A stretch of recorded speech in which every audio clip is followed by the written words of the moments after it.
Hi everyone, my name's Tom Hickmore, and in this episode of What Can TV Teach L&D, I'm looking at the Shawshank Redemption.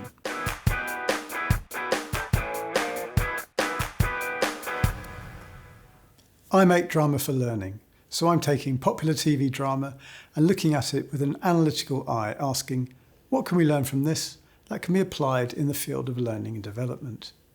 In this series, I'm focusing on well-known movies. The Shawshank Redemption is, as the title implies, a redemption plot. This is a popular movie genre in which someone who has done wrong suffers and learns how to live life better, or at least learns where they went wrong and atones. Other examples include Sunset Boulevard, Groundhog Day and Carlito's Way. In two of these, the protagonist dies at the end, which is one form of atonement, I guess.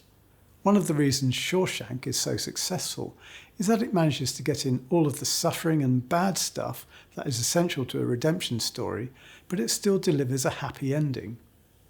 The way it does this is to have the person who receives all the punishment, Andy Dufresne, played by Tim Robbins, to be an innocent, whereas the narrator protagonist, Red, played by Morgan Freeman, is guilty. It's structured like the Christian story, with the innocent Andy suffering for the sins of others, and meantime showing the way to freedom. Get busy living, or get busy dying, as he puts it. Shawshank shares the technique of many redemption plots of telling the story in flashback, with a contextualising voiceover from the protagonist, who's narrating from a position of enlightened redemption. And for the briefest of moments, every last man at Shawshank felt free. Such narration makes moral interpretation of the events as they unfold. In this sense, it's a little bit spoon-feeding, giving the viewer less room to interpret the meaning of the scenes. It's show and tell, rather than show, don't tell. On the upside, the form feels mythic and fable-like. The form allows us to consume all of this painful content which is essential to such a tale in a heightened style that makes it easier to watch.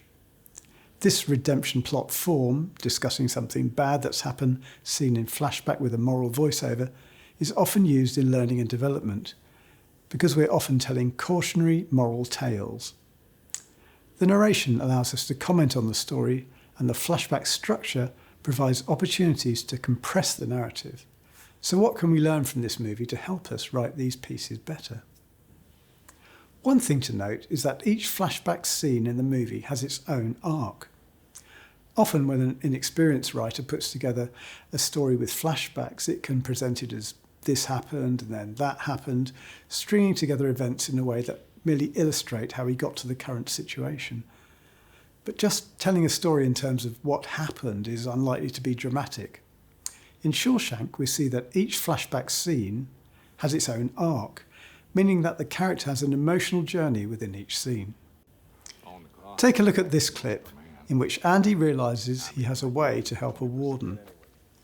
A group of prisoners are tarring the roof under the watchful eye of the sadistic wardens. Andy overhears the chief warden complain about his tax situation. The other prisoners see that he's taking an interest, and even this makes them nervous. Andy, you nuts? Keep your eyes on your mouth, man. When Andy actually approaches the warden, we are on the edge of our seats. Hey! His opening line is hardly designed to please. Mr. Hadley, do you trust your wife? Oh, that's funny. And the warden almost pushes Andy off the roof for his impudence. But then he realises that Andy can save him money. The scene gradually escalates, and it all ends up with the prisoners enjoying a beer together after a hard day's work. We sat and drank with the sun on our shoulders and felt like free men. That's a big arc, from downtrodden to a moment of freedom. Red's voiceover, like the drama, is very stylised, and I think this is something we can learn from as well.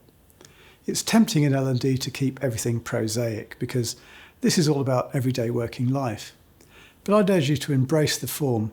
Take a look at this little bit of dramatic voiceover from one of our productions. It's not a flashback or a redemption plot, but it does show how stylised character commentary can feel perfectly appropriate in a corporate context. What I notice is this conversation is not about the candidates. I thought he came across well. It's about the people here in this room. One person's bias, another's exclusion. Someone wanting to please, trying to be nice. These dynamics define the decisions we make. We, us. Arjun. Because I'm in the room too, remember?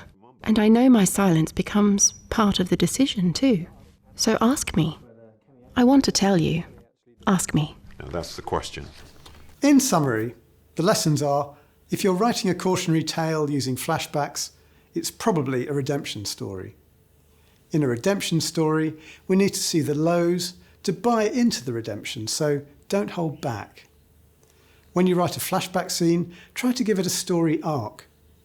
With the short durations we have to work with, that may be challenging, but the scenes must be dramatic and not just illustrative. Finally, understand that this is a heightened dramatic form and write your voiceover accordingly.